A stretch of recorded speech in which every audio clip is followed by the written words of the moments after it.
तो जय हिंद छात्रों। चलिए हम खुद से आप लोगों के लिए 30 क्वेश्चन आज टाइप कर सके हैं, जो अति महत्वपूर्ण प्रश्न है और थोड़ा सा टफ क्वेश्चन है। ठीक है, आप इसको लगाइए और अपने आप को आंकिएगा, देखिएगा कि ये कैसा क्वेश्चन हम सेट किए हैं। और ये जो हल्का फुल्का क्वेश्चन है वो सबको हम छोड़ दिए हैं। एक हल्का क्वेश्चन से शुरुआत कर रहे हैं कि अंकोर वाट का मंदिर कहाँ है। तो ये क्वेश्चन आप सभी को पता होना चाहिए। ये अंकोर वाट का मंदिर कंबोडिया में है। कहाँ पे है? कंबोडिया में। अगला क्वेश्चन है कि किस घटना के विरोध में महात्मा गांधी ने अपनी कैसर ए हिंद की उपाधि त्याग दी थी। जिसका सही आंसर होगा जालियांवाला बाग हत्याकांड। जालियांवाला बाग हत्याकांड। अगला क्वेश्चन है कि विश्व में सर्वप्रथम मुद्रण की शुरुआत कहाँ हुई थी। तो विश्व में सर्वप्रथम मुद्रण की शुरुआत चीन में हुई थी। बी नंबर ऑप्शन होगा चीन में। अगला क्वेश्चन है कि लोक जनशक्ति पार्टी का चुनाव चिन्ह क्या है। तो लोक जनशक्ति पार्टी का चुनाव चिन्ह जो है वो बांग्ला छाप है। बांग्ला छाप, इसको झोपड़ी भी बोलते हैं। और लालटेन जो है आप जानते हैं ये राजद का है, और तीर जदयू का है, और साइकिल जो है ये समाजवादी पार्टी का चुनाव चिन्ह है। 5वां नंबर क्वेश्चन है सरकार का कौन सा प्रकार सबसे अच्छा माना जाता है। तो सरकार का जो ये प्रकार है सबसे अच्छा लोकतंत्र माना जाता है। सी नंबर आंसर होगा। अगला क्वेश्चन है आज से हम ये तय किए हैं कि अब जो एग्ज़ाम में क्वेश्चन आने वाला है बस एग्ज़ाम ओरिएंटेड क्वेश्चन ही टाइप करके करेंगे, और किसी का गाइड वाइड का नहीं लेंगे, क्योंकि उसमें टाइम पास होता है। कुछ हल्का क्वेश्चन भी है उसमें, जो हल्का क्वेश्चन आता नहीं। भारत में किस प्रकार की शासन प्रणाली है।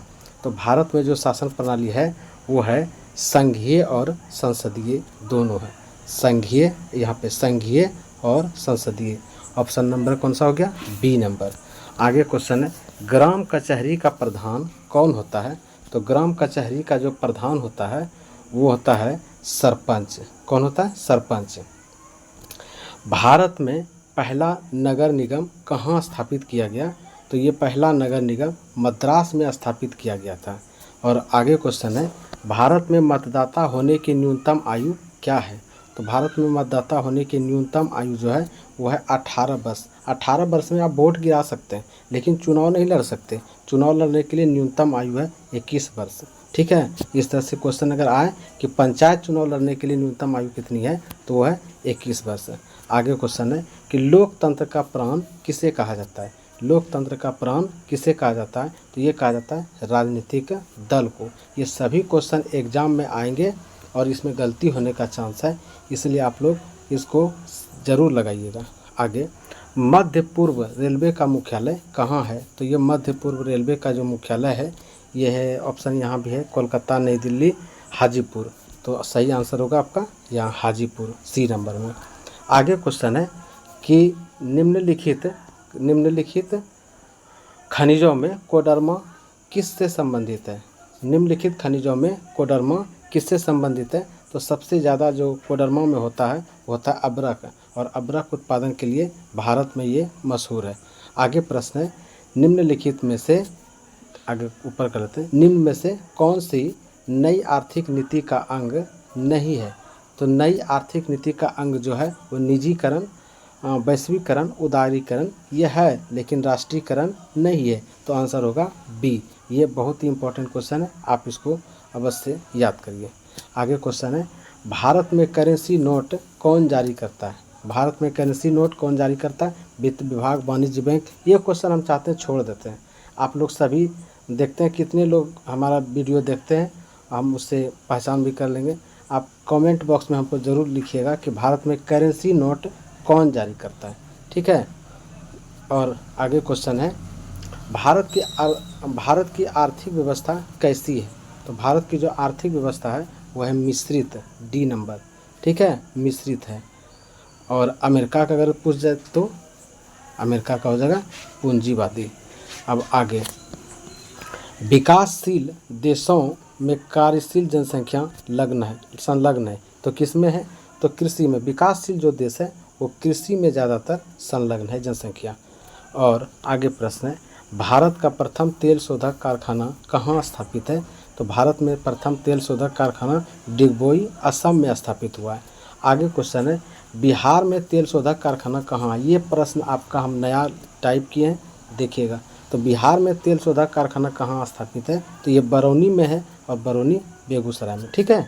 आगे भारतीय योजना आयोग का प्रथम अध्यक्ष कौन होता है, तो भारतीय योजना आयोग का जो प्रथम अध्यक्ष वही होगा जो कि पहला प्रधानमंत्री होगा। तो इस तरह से आंसर होगा पंडित जवाहरलाल नेहरू, पंडित जवाहरलाल नेहरू।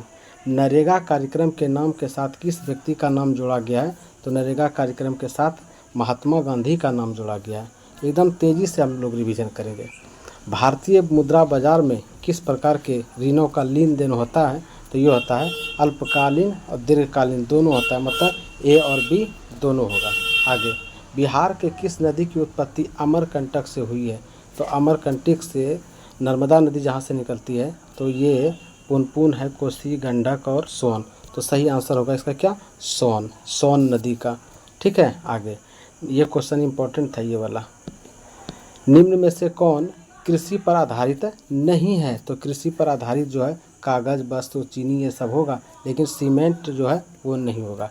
आगे प्रश्न है लौह अयस्क कैसा है, तो लौह अयस्क जो है आपका अनवीकरणीय होगा, अनवीकरणीय। प्राकृतिक गैस किसमें पाई जाती है, तो प्राकृतिक गैस जो है ये पाया जाएगा खनिज तेल के साथ, खनिज तेल के साथ है।